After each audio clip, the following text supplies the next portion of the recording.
আমাদের বন্ধু ভারত। উত্তাল বাংলাদেশ।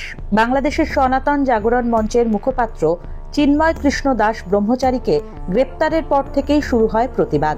বিক্ষোভ দেখাতে শুরু করে হিন্দু সংগঠনগুলি। আর এই অশান্তির মাঝেই ভারত থেকে বাংলাদেশে ফিরতে পেট্রাপোল সীমান্তে গিয়েছে লম্বা লাইন।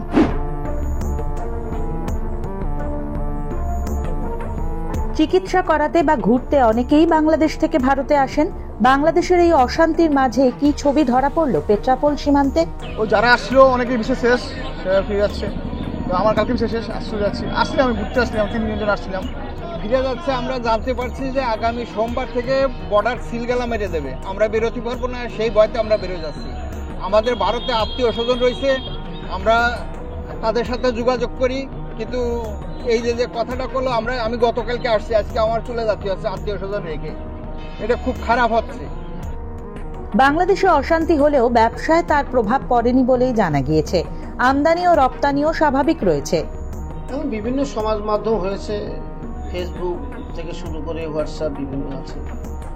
আমরা মাঝে মধ্যে মোবাইলে দেখি যে বাংলাদেশে এরকম ঘটনা ঘটছে, সেটা ওদেশের গভর্নমেন্ট আছে, এ ব্যাপারে তৎপর নিশ্চয়ই হবে। বিষয়টা এরা অবাঞ্ছিত ঘটনা, এরা না হয় বাঞ্ছনীয়। আমাদের এই পাশেও কিছুটা তার এফেক্ট হালকা পাতলা আমরা বুঝতে পারছি, কিন্তু আন্তর্জাতিক আমরা ব্যবসার সঙ্গে যে যুক্ত আছি যারা, এখনো পর্যন্ত সেরকম কোনো এফেক্ট আমাদের মধ্যে আসেনি। ব্যবসা আগে যেরকম ছিল এখনো তাই আছে। তবে একটা জিনিস যেটা লক্ষ্য করছি যে মানুষের চঞ্চলতা, বিশেষ করে ইমিগ্রেশনে বা প্যাসেঞ্জার যারা যাতায়াত করে তাদের মধ্যে 2-4 জনের সঙ্গে যারা কথা বলেছি তাদের মধ্যে একটু চঞ্চলতা ভাব দেখা গেছে। আমাদের রপ্তানি আমদানির ব্যাপারে শুনছি একটা প্রোগ্রাম হবে, কোনো একটা সংগঠন বা কোনো একটা দল থেকে করা হবে। তো সেটা হচ্ছে, সে নিয়ে কিছুটা চোখে মুখে ছাপ আছে ব্যবসায়ীদের।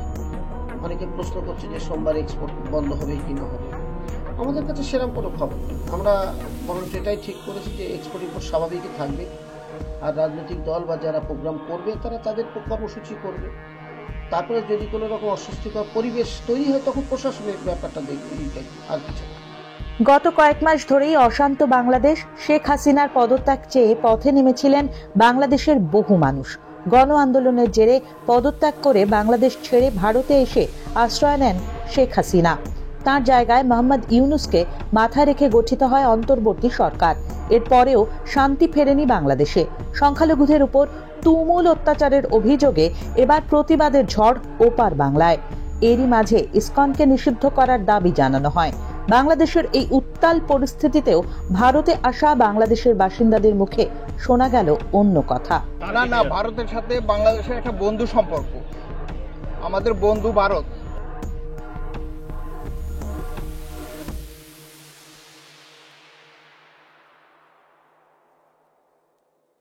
ফলো করুন এইসময়.com। আপডেটেড ভিডিও স্টোরির জন্য সাবস্ক্রাইব করুন আমাদের ইউটিউব চ্যানেল।